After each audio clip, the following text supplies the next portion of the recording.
Human right commission की तरफ से कमेटी गठित की गई है और इस कमेटी का जो मकसद होगा कि किस तरीके के साथ ड्रग्स को लेकर, हालांकि सरकार लगातार काम कर रही है गैंगस्टर को लेकर भी, लेकिन अब ह्यूमन राइट कमीशन के पास बहुत सारे सजेशंस भी आए हैं।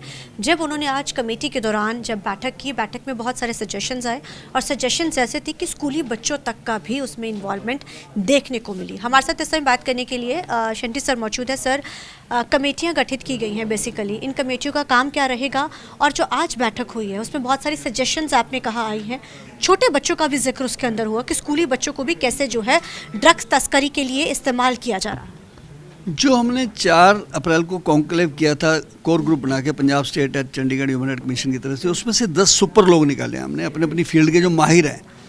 वो एडवोकेट भी हैं, डॉक्टर भी हैं, रिटायर्ड जज भी हैं, एंटी टेररिज्म सेल से भी हैं, प्रोफेसर हैं, प्रिंसिपल हैं। तो बहुत ही अच्छी नेक सलाह निकल के आई हैं। जैसे प्रिंसिपल साहिबा आई हैं तो उन्होंने कहा जी कि स्कूलों के बच्चों के फ़ोन में ऐप दिखी जाए, क्योंकि उसमें उन्होंने इंस्टाग्राम वगैरह में ऐसे ऐसे अकाउंट्स बना रखे हैं जो कहते हैं कि इतनी टॉफ़ियाँ सप्लाई कर देंगे। खास करके पंजाब में कॉलेज बहुत हैं, देखो आप कितनी कॉलेज हैं यहाँ पे, कोई मेडिकल कॉलेज है, कोई फला कॉलेज है। एक तो नंबर वो हो गया। नंबर 2, जो कॉलेज और स्कूलों के बाहर जो स्टॉल्स लगते हैं वहाँ भी पुड़िया नशे की बेची जाती हैं, उसके ऊपर भी एक्शन होना चाहिए। तीसरा, जो हमारे घरों में घरों का सामान सप्लाई करते हैं, होम डिलीवरी ऑन ऑर्डर करते हैं, जो ऑन डिमांड, उनके द्वारा भी सप्लाई किया जाता है। ये बातें सब निकल के आई हैं आज। और दूसरा, जैसे डॉक्टर साहब आए हैं मेंबर हमारे, उन्होंने समझाया कि जो दुकानदार को 100 गोली बेचने का ऑर्डर है उसने 1000 गोली रखी हुई है। और जो फार्मा कंपनियाँ हैं, जैसे 7 की स्टेट है, हरियाणा ले लो, हिमाचल ले लो, उत्तराखंड ले लो, यूपी ले लो, वहाँ उनके पास 1 लाख गोली बनाने का लाइसेंस है, लेकिन वो 10 लाख बना रही हैं। इसके ऊपर मॉनिटरिंग कोई नहीं है, किसी प्रकार की नहीं है।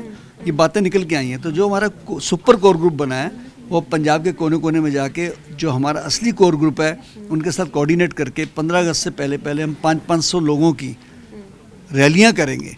रैली करके लोगों को अवेयर करेंगे, स्कूलों को, कॉलेजों को इसमें इन्वॉल्व करेंगे। और जो छोटे छोटे बच्चे गैंगस्टर बनते जा रहे हैं उनको भी हम अपील करेंगे कि आप इससे हट जाइए। और पंजाब की जो म्यूज़िक इंडस्ट्री है उनमें से भी कई लोग बार बार टेररिज्म के ऊपर, गैंगस्टर के ऊपर गाने बनाते हैं और किस प्रकार से नशों के ऊपर दिखाया जाता है। अगर एक भी कंप्लेंट हमारे पास किसी प्रोड्यूसर, डायरेक्टर, एक्टर के खिलाफ आएगी, हम उसके ऊपर कॉग्निजेंस लेके उसके ऊपर एफआईआर कराएंगे। सर, आपने कहा कि हम रैलियां करेंगे, आमतौर के ऊपर कमेटीज़ बन जाती हैं, रैलियों का दौर पे चलता है, लेकिन हालात जो हैं वो ग्राउंड पे बहुत कम बदलते हैं। लेकिन ग्राउंड पे वो चीज़ों में बदलाव आए, लोगों तक वो चीज़ जाए, क्योंकि आमतौर के ऊपर हम देखते हैं कि बहुत सारी चीज़ें चलाई जाती हैं सरकारों की तरफ से, विपक्ष भी कहता कि हम भी काम कर रहे हैं, लेकिन पिक्चर कुछ और नज़र आती है। लोग आकर जिस तरीके से बोलते हैं, हालांकि हम हर तक नहीं पहुँच कर सकते, लेकिन पहुँच करना भी हमारा फ़र्ज़ होता है कि जब हमारे पास एक या कुछ सीट होती है तो उसके लिए आप लोग क्या करेंगे?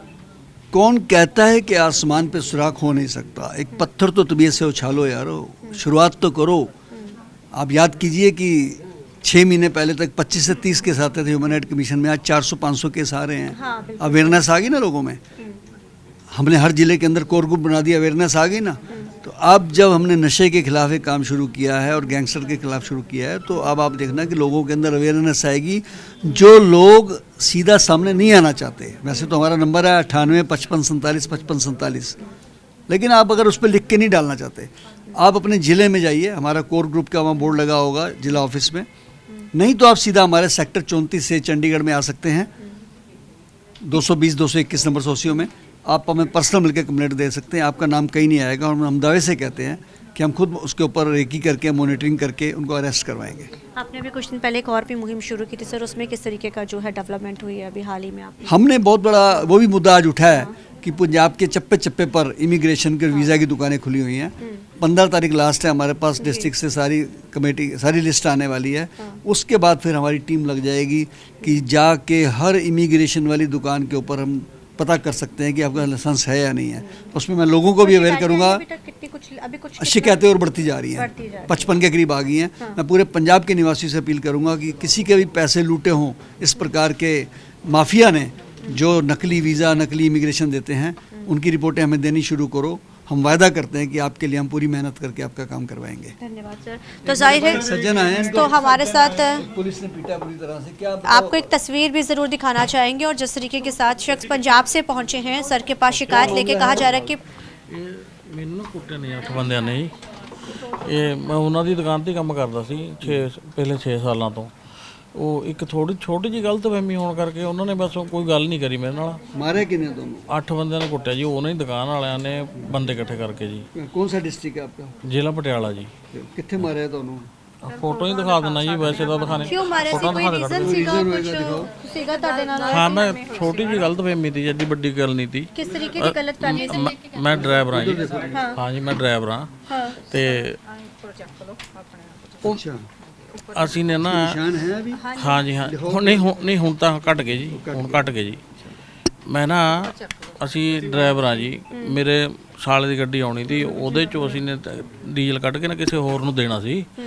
ਉਹ ਮੇਰੇ ਫੋਨ ਦੇ ਆਟੋਮੈਟਿਕ ਕਿਤੇ ਮਾਲਕ ਦੇ ਕਿਸੇ ਖਾਸ ਬੰਦੇ ਨੂੰ ਲੱਗ ਗਿਆ ਤੇ ਉਹਨਾਂ ਨੂੰ ਐ ਹੋ ਗਿਆ ਵੀ ਖਨੀ ਸਾਡੀ ਗੱਡੀ ਦਾ ਡੀਜ਼ਲ ਕੱਢਣਗੇ। ਉਹਨਾਂ ਨੇ ਮੇਰੇ ਨਾਲ ਕੋਈ ਗੱਲ ਨਹੀਂ ਕਰੀ ਕਿ ਡੀਜ਼ਲ ਸੀ ਨਾ ਉਹਦਾ ਕੱਢਿਆ ਨਾ ਉਹਦਾ ਕੱਢਿਆ, ਕਿਸੇ ਦਾ ਵੀ ਨਹੀਂ ਕੱਢਿਆ।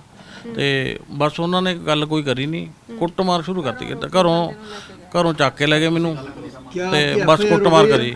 FIR ਹੋ ਗਈ ਸਰ ਉਹਦੇ।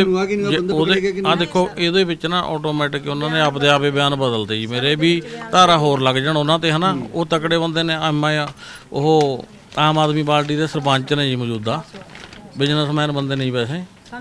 क्या आपको पूरा न्याय मिला कि नहीं मिला? ਕੋਈ ਨਿਆਂ ਨਹੀਂ ਹਜੇ ਤਾਂ ਮਿਲਿਆ ਜੀ। ਤੁਸੀਂ ਚਾਹੁੰਦੇ ਹੋ ਕਿ ਅਸੀਂ ਹਿਊਮਨ ਰਾਈਟ ਕਮਿਸ਼ਨ ਨੂੰ ਕੋਗਨੀਜੈਂਸ ਲਵੇ ਇਹਦੇ ਤੇ? हाँ जी, लेना चाहिए। हाँ, लेना चाहिए जी सर जी। तो जाहिर एक मामला सामने ज़रूर है और कहा जा रहा है, आपने जिस तरीके के साथ देखा कि कहा जा रहा है कि मारपीट हुई थी और तुरंत तौर के ऊपर जो एक्शन भी लिया जा रहा है, और आपने तस्वीरों के जरिए देखा कि ह्यूमन राइट कमीशन की तरफ से तुरंत तौर के ऊपर उसके ऊपर एक्शन भी लिया गया है और ऐसे कई मामले जो है वो लगातार आ रहे। सर, कैसा एक्शन लेने वाले हैं? कड़ा एक्शन होगा इसके खिलाफ? नहीं, बिल्कुल। अगर FIR होई है और सही एक्शन ਇਹਦੇ ਤੇ ਐਕਟ ਨਹੀਂ ਲੱਗੇ, ਧਾਰਾਵਾਂ ਨਹੀਂ ਲੱਗੀਆਂ, ਨੰਬਰ 1। ਨੰਬਰ 2, ਅਗਰ ਬੰਦੇ ਅਰੈਸਟ ਨਹੀਂ ਹੋਏ ਤੇ ਅਸੀਂ ਅੱਜ ਇਹਨਾਂ ਦੀ ਐਪਲੀਕੇਸ਼ਨ ਲੈ ਰਹੇ ਹਾਂ। ਕੋਗਨੀਜੈਂਸ ਲੈ ਕੇ ਅਸੀਂ ਕੰਸਰਨ SSP ਸਾਹਿਬ ਨੂੰ ਭੇਜਾਂਗੇ ਔਰ ਸਾਨੂੰ 7 ਦਿਨ ਦੇ ਅੰਦਰ ਇਹਦੀ ਜਵਾਬ ਚਾਹੀਦਾ ਹੈ। ਉਸ ਤੋਂ ਬਾਅਦ ਵੀ ਇਹ ਖੁਸ਼ ਨਹੀਂ ਹੋਣਗੇ, ਇਹਨਾਂ ਦਾ ਰਿਜੋਇੰਡਰ ਲਾਂਗੇ ਅਸੀਂ ਤੇ ਫਿਰ ਅਸੀਂ ਕੰਸਰਨ ਆਫੀਸਰਸ ਨੂੰ ਇੱਥੇ ਪਰਸਨਲੀ ਇਨ ਪਰਸਨ बुला के ਇਹਨਾਂ ਦਾ ਆਮਣਾ ਸਾਹਮਣੇ ਬਿਠਾ ਕੇ ਅਸੀਂ ਗੱਲ करावांगे और ਤੁਹਾਨੂੰ पूरा न्याय मिलेगा। ਅਸੀਂ तो न्याय पूरा मिलेगा, देखना बड़ा अहम रहेगा इस पूरे मामले में क्या होता है। कैमरामैन जैसी के साथ चंडीगढ़ से TV9 के लिए अमनप्रीत कौर।